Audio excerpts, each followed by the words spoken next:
Well, hey there, everyone. Thanks so much for joining us for another Alchemi-Culture episode. I'm your host, Phoenix Aurelius, and today we are joined by Athen Chimenti. He is one of my very favorite astrologers. He focuses very heavily on sidereal astrology, and those who have heard any of my podcasts in the past where we talk about astrology and astronomy and some of the things that I've noticed and started working with, you've heard me plug his website about a dozen times. It's masteringthezodiac.com. And I'm really excited to be talking to him today because we're going to be kind of unpacking how he got into astrology and how he came to the conclusions that he wanted to start using sidereal astrology and stuff. So, Athen, welcome to the show, brother. Thanks a lot, Phoenix. It's great to be on. Happy you're doing this, by the way, with the show. Awesome, man. Thanks. Me too. It's been really fun, actually. So, yeah, go ahead and for folks who aren't already familiar with your work, maybe just go ahead and introduce a little bit about yourself, what you do with masteringthezodiac.com, and let's just start there. Yeah, so Athen Chimenti and masteringthezodiac.com, YouTube channels, just your typical astrology sort of website and social media. But it is different from the mainstream because we're using the visible sky. So for those of you who know, in mainstream astrology, they've basically simplified the signs to be an even 30 degrees. But if you do look up at the sky, you will see that the signs are different sizes. So essentially, that's what my astrology takes into account, called true sidereal astrology. It's basically the equivalent of going outside, looking up at the sky and seeing exactly where all the planets are and were when someone was born. So with their birth chart, they can take a look and see exactly where those placements are. But because it's so different from mainstream, the signs are different. It does take a while to wrap our heads around these new signs, especially for those into the mainstream systems. But for me, I found it extremely accurate. It's grounded in nature.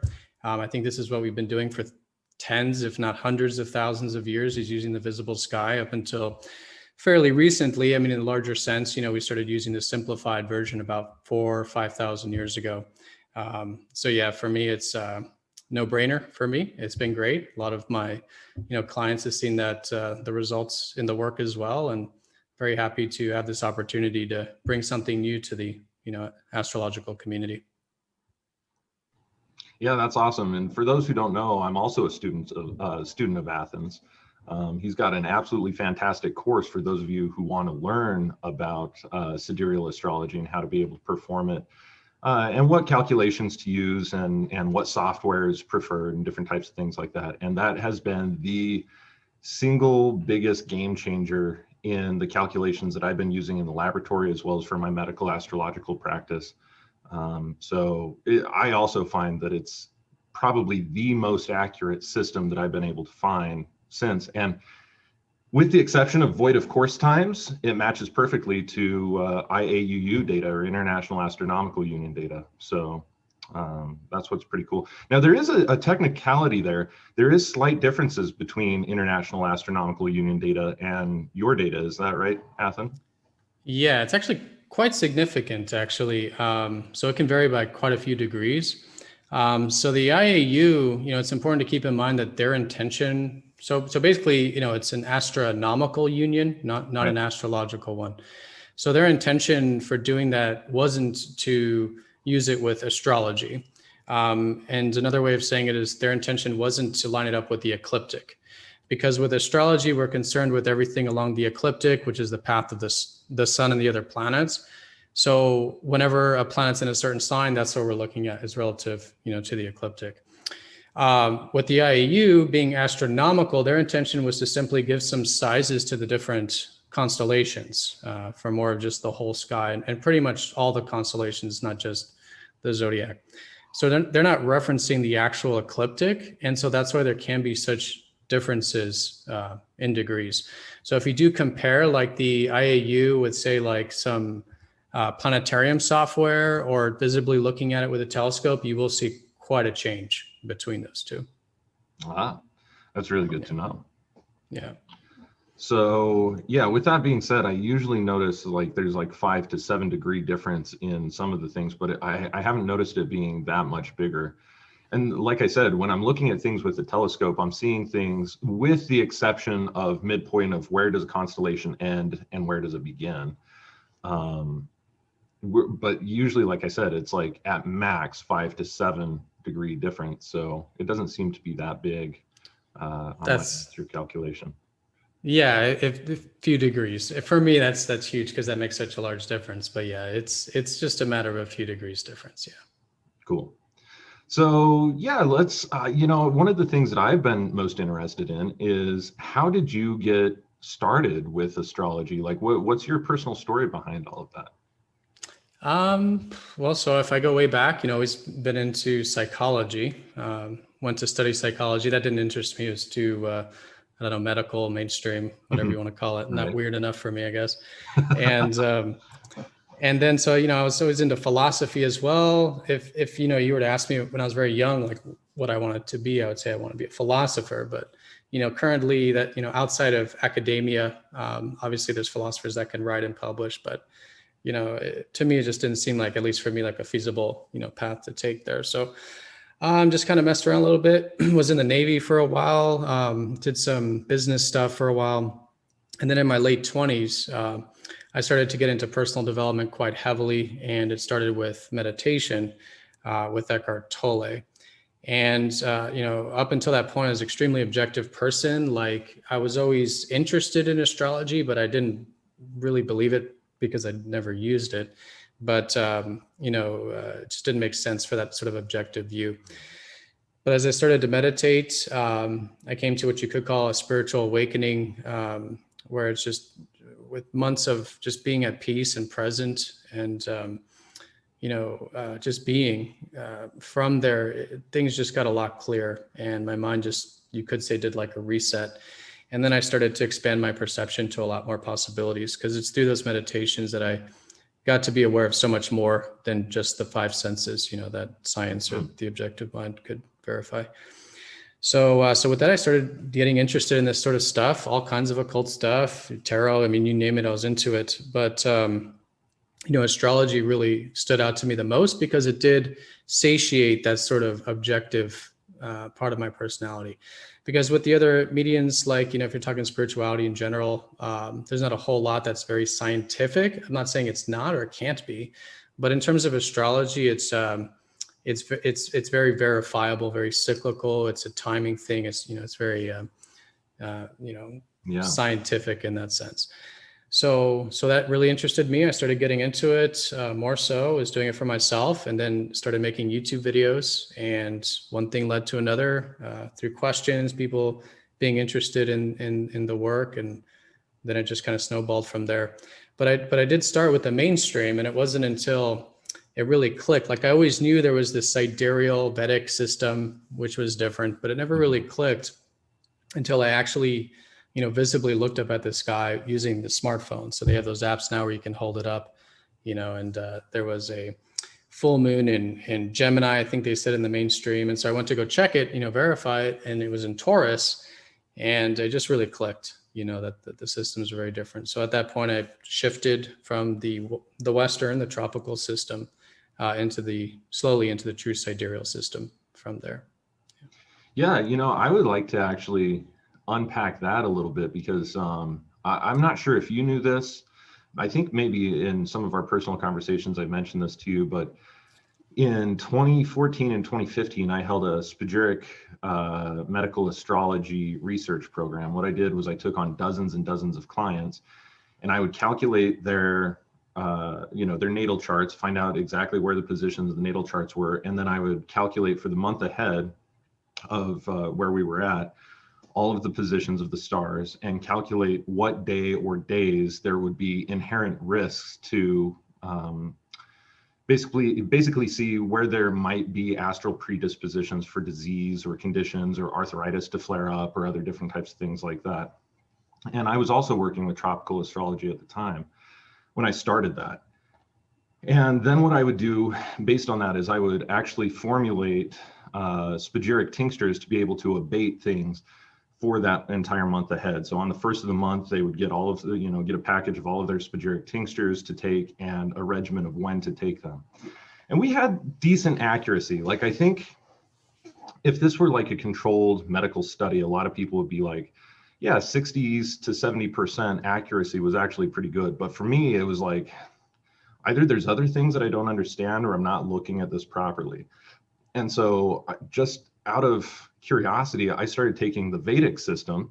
I was also working with Tim Wilkerson of Alchemy-Astrology.com, who does sidereal system, but he does it very similar to Vedic system, where we're talking about, equal constellation sizes of 30 degrees.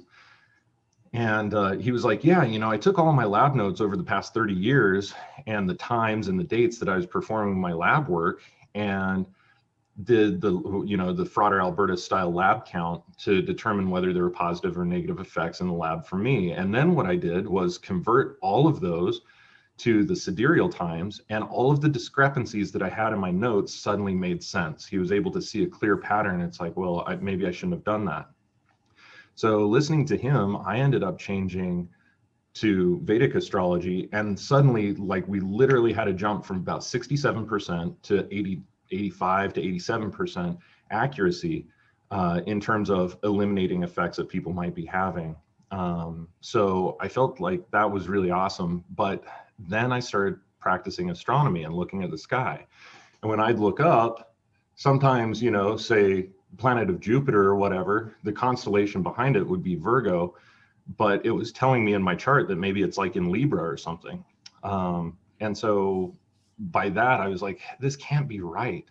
And also studying Nassim Haramein's theoretical adaptation of vortexing and stuff like that, I was like, well, obviously I can't actually represent this as a circle. I have to represent it as a spiral. And I tried to create this spiral chart and, worked on the mathematics for a long time. And I'm still off because I'm still using 30-degree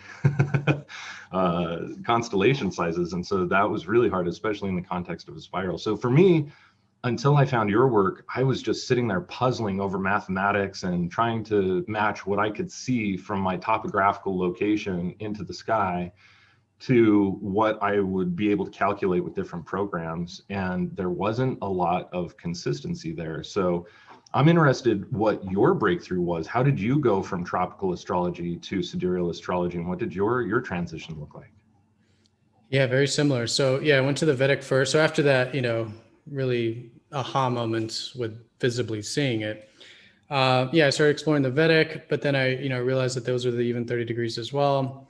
Then I went to the what they call the 13th sign, which is the IU boundaries. But then I checked those, and then like I said, for me that wasn't specific enough. So then I had to essentially create a new system, something that no one's been using. So I call it the midpoint system. It's basically taking the midpoint between the last star of a constellation and the first star of the next, and then drawing a line directly between there. So it's, again, all referencing the ecliptic, and that's why it's different and so important to reference the ecliptic. You could do things where, like, you could give magnitude to certain stars, like brighter stars could get more of an orb and bleed in more, because visibly you might see more of an association between one to the next. So by no means is it meant to be like an end-all system. And again, it is just a man-made system, even though I'm trying to replicate this guy. But the idea is that that seems to be a good way to see a chart that visibly represents what you would see, in the skies using the midpoint. So yeah, I created that, been updating a little bit, some little tweaks here and there, that are needed with it, but it's precise within the half of a degree. But the important thing with this system anyways is that anything within a couple degrees or a few degrees of two signs, because there's such a gap between constellations, needs to be considered a blend. And that's something that is also, people don't get too used to. They're like, oh, so you're telling me I'm a Cancer and a Leo, so there's these areas where there's like overlap, and that's how it would look in the sky, like literally both. So that opens up a whole lot too, in terms of blending of energies. And there's also the difference between someone with their sun, let's say at the beginning of the constellation versus the end of the constellation, or once you take into the stars, so what stars are they next to and what does that symbolize? So it does get very specific and very dynamic, with this, but essentially just looking at the actual constellations in reference to that midpoint system has been super helpful in getting that more visible representation with the astrology, and super accurate as well. Yeah, so let's actually talk about that and just kind of explore that for a second, because, one of the first times I think I purchased a reading for Noriana, and Nori had this idea that she was definitely a Gemini based on her sun sign and all these other things. When we calculated it out using masteringthezodiac.com, it showed that she had a rising sign in Gemini, which could explain some of her Gemini traits, but that her sun sign was actually in Taurus, which is very common for most people. It's not true with everybody, of course. Sometimes you might be actually within the same constellation or the same sign, depending, like especially with Virgo and Pisces, oftentimes that's the case because there's such huge constellations in the sky. But she came out of the reading that you had given her and was like, that was so spot on. It was much more spot on than absolutely any other reading I've ever had. And usually my experience with readings is that, you know, people will give you a reading. And of course, oftentimes we're talking about future things, right? Like we're talking about transits that will be coming up, and, you know, we're talking about overall life patterns. And in my own experience, maybe 30 to 50% of it is really accurate or like spot on. The rest of it's like, well, I guess we'll see. With yours, she came out and she was like, that was so spot on. I couldn't have actually said it better myself. So maybe talk about this in your own words. Like, do you find that taking the traditional prescriptions, the archetypes of the constellations, but applying them with the new calculation system that you have with true sidereal astrology provides a better context in your readings? And do you have any experience or case studies between, you know, scrutinizing yourself or loved ones or clients or whatever? And yeah, maybe you could just talk to that. Yeah, totally. So first of all, you know, I think these different systems are extremely valuable. Even like, obviously I'm going to skew more towards the Vedic because I feel like they do still use the constellations, and even though they've simplified them, they've made it into a very solid system, even outside just the signs, like the nakshatras and the padas. They get very specific with, you know, these constellations and stuff. But even in the West, so with the tropical system, it's based around the seasons. So not only is the West like the even 30 degrees, but they're not referencing the sky anymore at all with their system, but they do base it around the seasons. So I still think it's accurate, especially for your tropical sun sign, your Western sun sign, because they're basically just extrapolating the constellations over the seasons. So if you're born during the season of Aries, which is just saying you're born in spring, you know, you're going to exhibit those kinds of qualities because that's still a cycle, right? It's still part of the same cycle. It's a zodiac cycle, just, you know, overlaid on top of the seasons.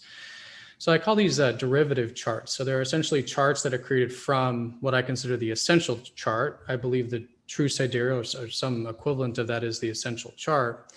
And then from there, you can always create charts of charts. And that's what we do with astrologers, like there's progressed charts, transit charts, all these other charts that can change things. They're not necessarily the original chart. So I think it's super accurate, but then again, it's only one facet of it because it's a derivative. So it's basically, if you want to look at something like, let's say the tropical chart, I think what it's showing is more of the physical self. Because if you think about it's based around the seasons, so it's more karmic, it's more about cycles, it's more, you know, static. So it does a very good job of representing like physical attributes and maybe even more of your ego self in terms of this cycle on Earth, this karmic experience, this physical experience that we're having. And that's super valuable, right? So I still think all the systems, you know, extremely valuable, but the base chart I think needs to be read first, in my opinion. So then everything else kind of adds to that. Otherwise, for me, you're just looking at a surface, one facet of it, not the whole picture. Not that we ever really can see the whole picture, but again, we're not really seeing the fundamental with that. So yeah. So, and then in terms of, you know, the zodiac signs. So I think the zodiac signs came before this simplified system. Like I was saying, so it's about 4,000 years ago, we came up with calendars. And it was during this time that we took the zodiac and then we simplified it.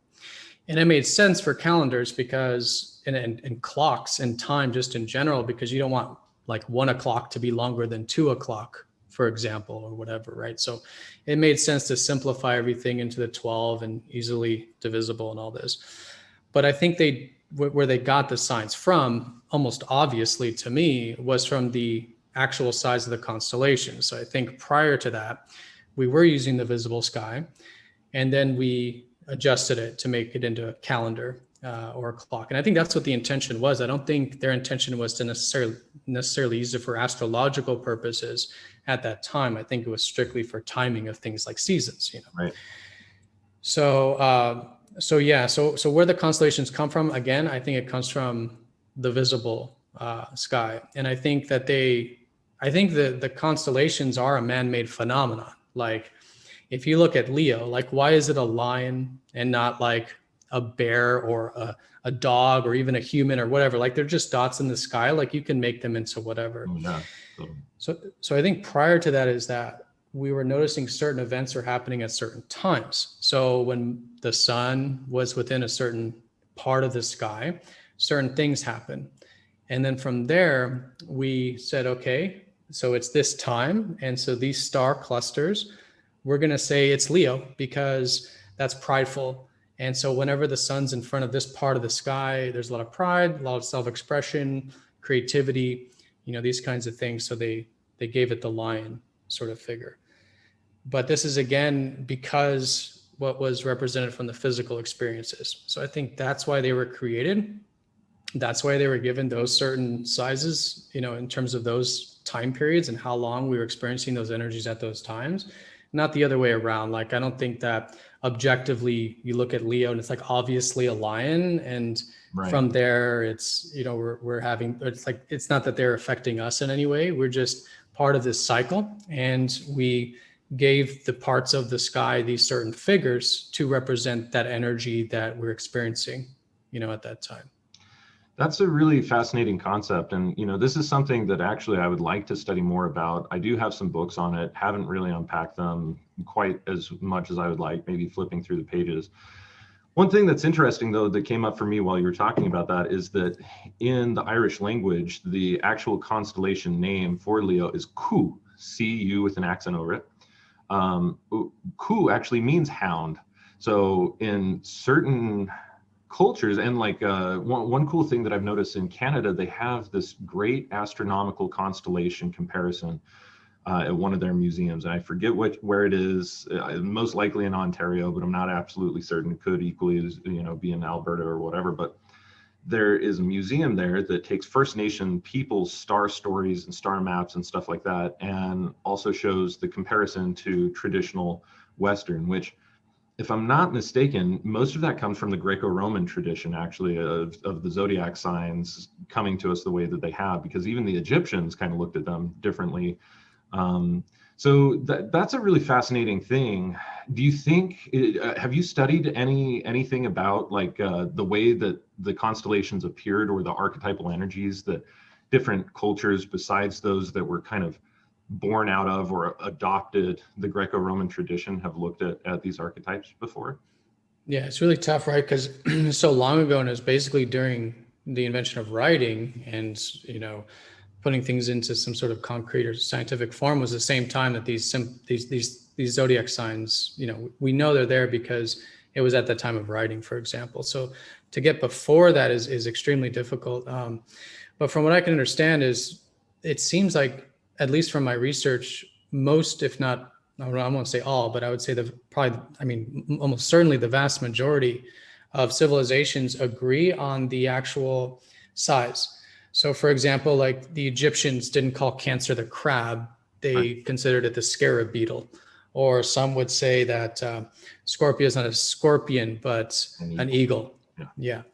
But what's interesting is that the constellations sizes stayed the same, but what changed was the meaning, or not basically. Right, not even the meaning, just the sort of visual representation of it, to maybe just fit more with the culture. Because again, it's symbolism. So a scorpion can mean something totally different to two different individuals and two different cultures. So saying it's an eagle would make sense but still conveying the same information because it's a symbolism. So you're saying the symbolism. So Scorpio is about transformation. So it makes sense to be an eagle. All right, it's like Phoenix rising, top down, higher philosophy, higher perspectives. But then Scorpion makes sense too. It's like going into the depths and into the hole, into the cave, which is also that kind of energy. So yeah, I think it's just all a matter of trying to convey this symbolism, because that's really what astrology is too. As an astrologer, I think it's so important not to put people into categories or boxes to say like, oh, because you're a Leo, like you're going to be this particular way. And the reason is that what you're dealing with is a symbolic energy. And there's an infinite number of ways of expressing that symbolism. This word we're calling Leo, we're making it a word, but as soon as we start trying to describe it with words, that's where we really conceptualize things. And as soon as you conceptualize something, you put it into a box and you limit it, right? That's just the whole idea of words and concepts in the mind. So as an astrologer, it's so important to point towards the symbolism, Scorpio, Sagittarius, and try to describe it, not to encapsulate it, but to point to it. Because everyone's experienced Scorpio energy or Sagittarius energy or whatever it is, and we know what it feels like and what it is. But I think just using these words to point to it is the most important thing. And I think that's why astrology was always used with myth. And so if you wanted to describe Scorpio, you wouldn't just describe it. You would tell a story about it, which is, again, trying to point towards the symbolism. Or the Vedics, for example, they wouldn't write down any of their astrology. So it was forbidden to write anything. And the reason is because the way you learned astrology was through experience. So if you were going to learn astrology, you would go to your teacher, and your teacher would show you, this is Sagittarius energy, this is Scorpio energy, not trying to, again, encapsulate it. So the astrology is showing symbolism, right? And it's really, you could say, like a language of life that can't be fully described or understood. So it's so good. I think it's so important to try to point to that symbolism and help the individual kind of connect to that on a more intuitive, feeling, internal guidance sort of way, to help them just, cultivate their true self or their journey, or, whatever it is. That's why I think astrology is best used for personal growth and development instead of trying to predict things like you were saying and stuff, which I think it has certain merit. It can not predict future events specifically, but what are you going to experience? What's the theme? Again, what's the symbolism you're experiencing in your life, and also you're experiencing at certain times of your life to grow and develop, as souls. Yeah, very cool, very cool. Well, I love the touching on myth. Maybe we can unpack that. We're at the half-hour mark, so we're going to go ahead and take just a little break. We'll be back here in just a minute. Stay tuned. Again, we're here with Athen Chimenti. Have you heard about our Spagyrics of the Month Club yet? As you probably know, we release 5 new Spagyrics each month. These range in the style of Spagyric pharmacopoeia from tinctures, elixirs, essences, clyci, stones, and much more. But now, you can get your hands on all 5 new releases each month at just a fraction of the normal cost by being part of our Spagyrics of the Month Club. It's the very best way to inexpensively build your home Spagyric apothecary, and it's also the best way to support our research academy. Participating is easy. Sign up for the $75 a month subscription on our website, and we ship you a 4 ml size of all 5 newly released Spagyrics that month. And shipping's even included for all orders within the USA. The best part is you just sign up once and sit back and receive your new Spagyrics delivered right to your door. It really doesn't get any easier. To get started or to learn more, go to phoenixaurelius.org and scroll down to the Spagyrics of the Month Club area on our homepage. As always, thanks so much for supporting our work. All right, everybody. Thank you so much for joining us. This is the second half of our interview here with Athen Chimenti. And before the break, we were just talking a little bit about astrological myths. We were talking about how different cultures have actually utilized astronomy and sky gazing and other things like that. We'll save it for a topic for another time, but there's a lot of this work that can be tied into archaeoastronomy and astrotheology.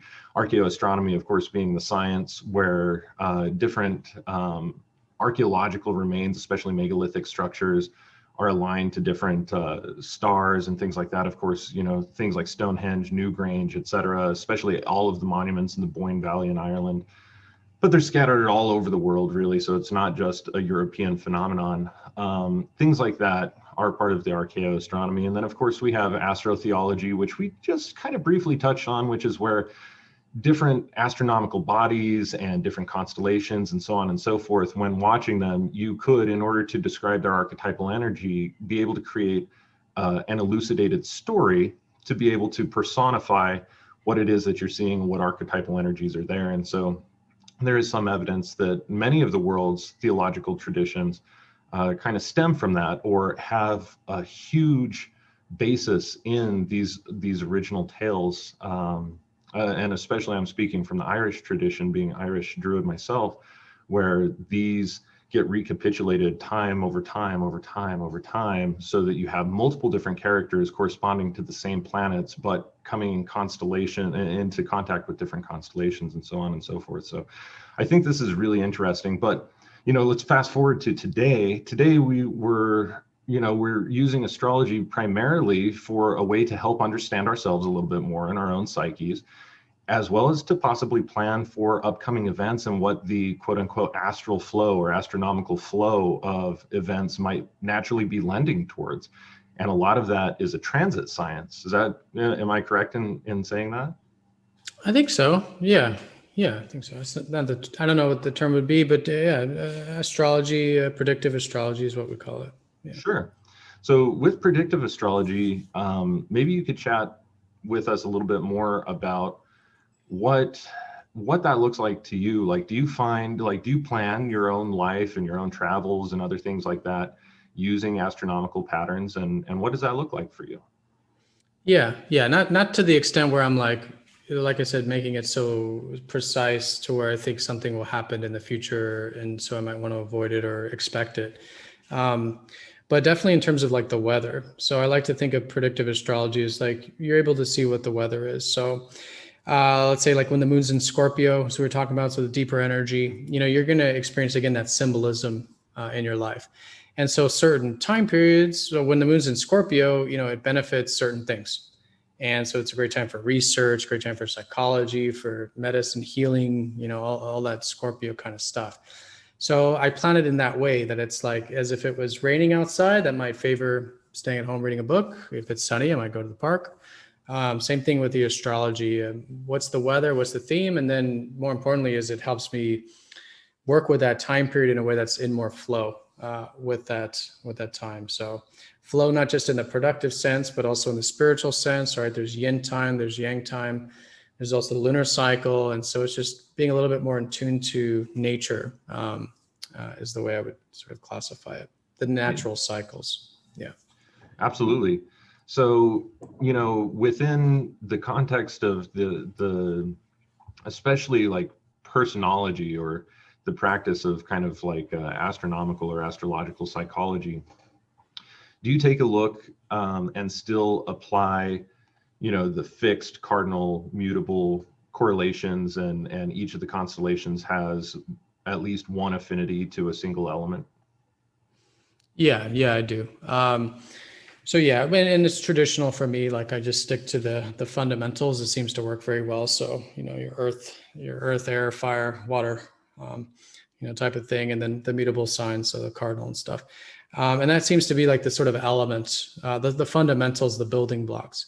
So again, it's a kind of language of life. So just like you can look at like an alphabet and break it down into vowels or consonants and look at the fundamentals of them.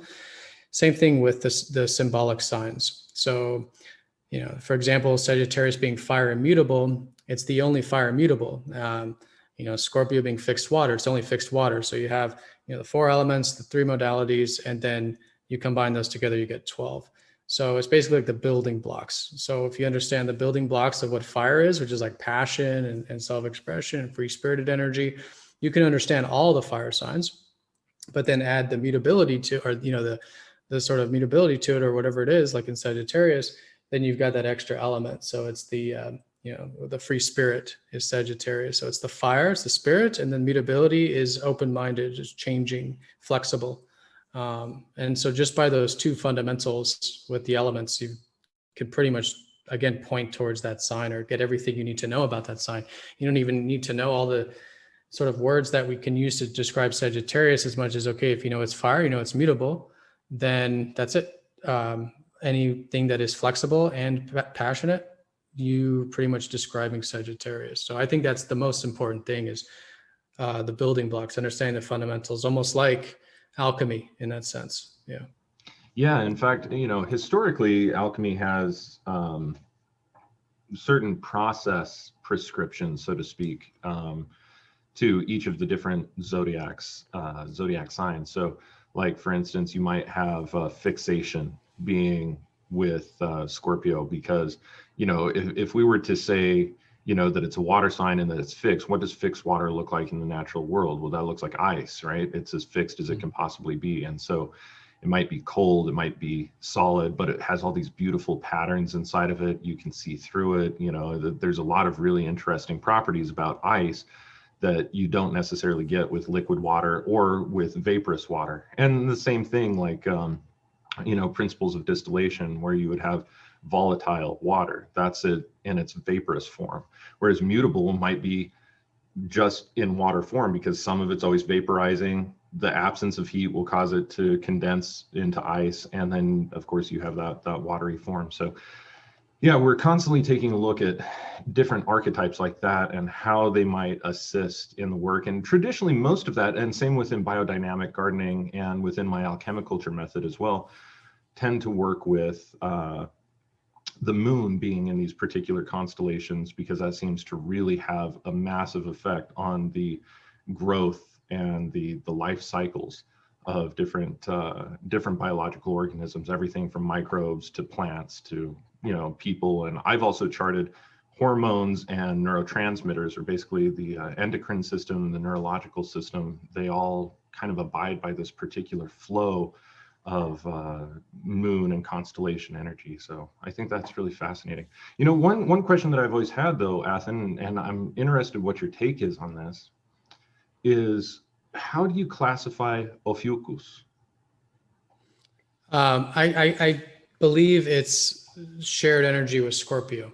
I get asked this a lot, right? So the common question is like, where's the 13th house, for example? Because in astrology, we use the 12 houses, but there's 13 signs. And why is that? And it's because if you look at the sky, Scorpio and Ophiuchus, as I call it, they wrap on top of each other and they share the same part of the sky. So again, talking about symbolism of the sky, and you could make it all one constellation, you could separate it or whatever. The point is that that part of the sky represents fundamentally the same thing.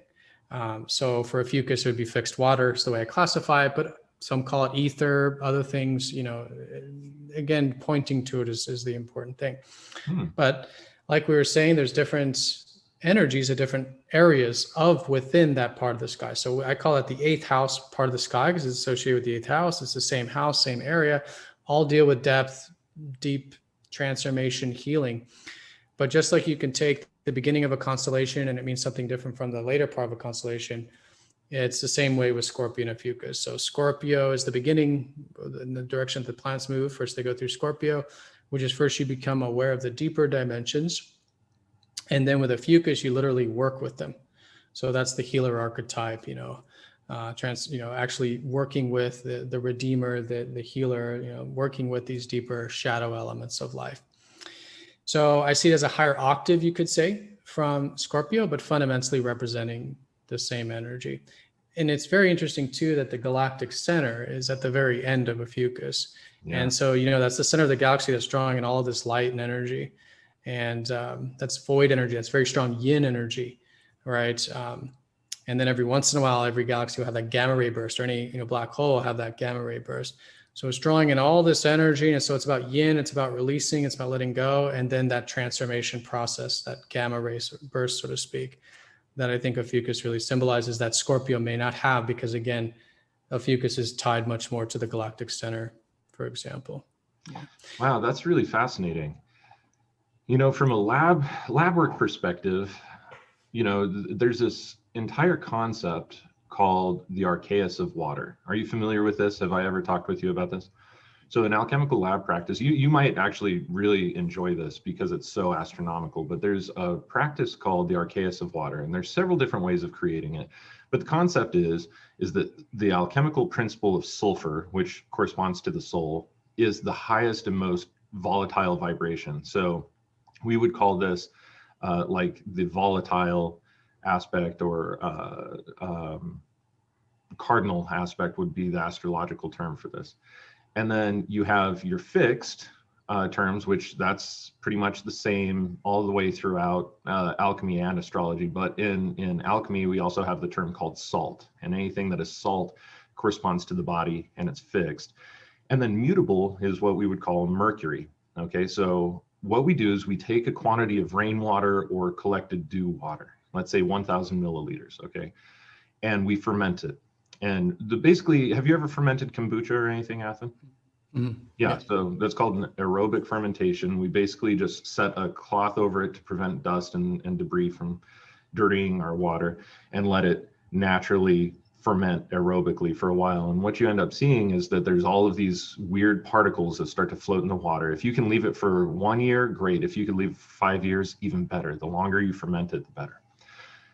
Well, once it's fermented, then what you do is you pour that 1,000 milliliters into a flask, preferably into a 2-liter vessel, because you never want your vessel to be more than about half full when you're distilling.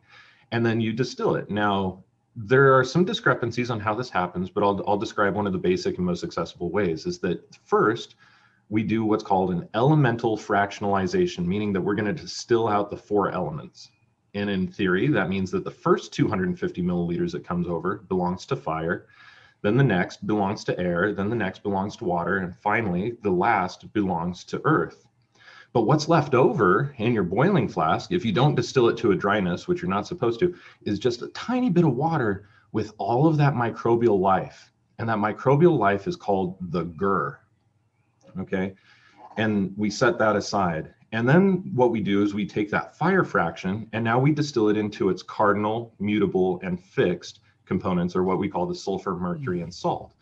And so once you do this with every single one of your 4 elemental fractions, it's called a philosophic fractionalization now you end up with 12 different fractions of water and your 13th, which is that gur, that G-U-R, gur, that is basically the microbial life. Now, what's really cool about this is that you can actually combine different percentages and portions of each of these 12 fractions together and seed it with that gur, and it will start to incubate different forms of life. Some of those will actually begin to incubate vegetative life, some of them mineral life, some of them animal life, and so on and so forth, just using that, gur, which is basically, if I were to define it, as like a universal seed of life. So to me, the obvious thing where Ophiuchus fit in was because it's a serpent handler, and this gur literally looks like little strings of serpent or RNA chains or DNA chains, It looked to me like that was the association, was like the seed of life. And because it corresponds to that galactic center where everything returns on one end and is birthed out of on the other end, that seemed to be something that looked to be like a direct correlation to me. So I always found that to be really interesting. And in medical astrology, do you practice medical astrology at all, or have you looked into it much? I mean, I have the basics, but no, I'm not specialized in the medical side. Well, most of the medical astrologers like Judith Hill, whom I have an enormous amount of respect for, we don't necessarily agree eye to eye. She's very emphatically against sidereal astrology, but I learned most of what I know from her and her texts and courses and stuff. So one thing that I thought of that is a clear miss throughout all of medical astrology that doesn't fit or see eye to eye with our modern science is the science of protein chains, RNA, DNA synthesis, biosynthesis. And so for me, it looked like Ophiuchus has this strong affinity for that particular aspect of our medical being. So yeah, I always thought that was really interesting. Now, in terms of like personal psychology or astrological psychology and personalization and things like that, how do you interpret Ophiuchus as like a sign? Like when somebody has Sun or another planet in Ophiuchus, what are the archetypes that you're reading that against? Yeah, so the shadow is the lens through which the person views life. But the highest expression of it, what I think comes out of that, because it's one thing to be aware of the shadow. So I think just because like you were saying with spiral, so even in psychology, it's like, spiral evolution, spiral psychology. So you're constantly evolving with all this. So there's always a base layer of a sign that you can be expressing. So the base of Ophiuchus is, I think, just someone simply aware of the shadow dimensions of life. But as you begin to evolve it, you're really getting into the, at the highest expression. I mean, I think this is the Christ consciousness energy. Christ being 13, and we can get into all the symbolism with that. Not just Christ, but the other Christ across the whole world, Buddha, whatever it is. This is that 13th element that gets added to the existing 12 that we see recurring throughout a lot of past experiences. So that's what I think Ophiuchus is first becoming aware of the deeper dimensions, then transmuting them. So Ophiuchus can also be called the Redeemer, I think, in its highest expression. Ophiuchus is the Redeemer. The shadow is literally the soup of everything. And so psychologically, it's literally, or the galactic center is literally the unconscious. It's like complete unconscious in the Jungian sense, just complete chaos of the way the ego would perceive it. But everything, right? It's the full spectrum of life. And so, as an Ophiuchus person or someone working with Ophiuchus energy, it's this great gift of being able to now see this energy, this shadow, and then start to work with it. And by work with it, I mean redeem it, accept it as a part of life, accept it as a part of ourselves. So if we get into like Jungian psychology, this would be like shadow integration, or integrating the shadow to become closer to the self, the full self. So in its highest expression, it's like, it is that what I'm calling Christ consciousness, which is the Redeemer, the acceptor. It's unconditional. It's accepting of all facets of life. But within that, so many layers of, healing, redeeming, being a psychologist, even just a doctor, someone who is aware of those deeper parts of the body and then helping heal those.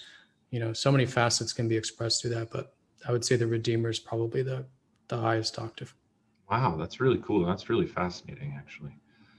Yeah, it's always fun chatting with you about stuff like this, because in terms of using it for psychological analysis and stuff, that is hands down my weakest strength, my weakest point, I guess, in terms of astrology, because I've focused so heavily just on things that I can quantify, especially trying to determine the medical and the more physiological responses that biological organisms have and things like that. And so not that I'm not fascinated, absolutely fascinated by the personological aspects of it or psychological aspects of it, but it's just not something that I've put so much time into. So it's always so great to learn from you and to be able to have more experience to draw from, because I feel, even my own consultations that I've had with you are so spot on, and everybody I've ever referred to you is exactly the exact same way. They're like, oh my God, I can't believe it. They always contact me and they're like, man, Athens work is just,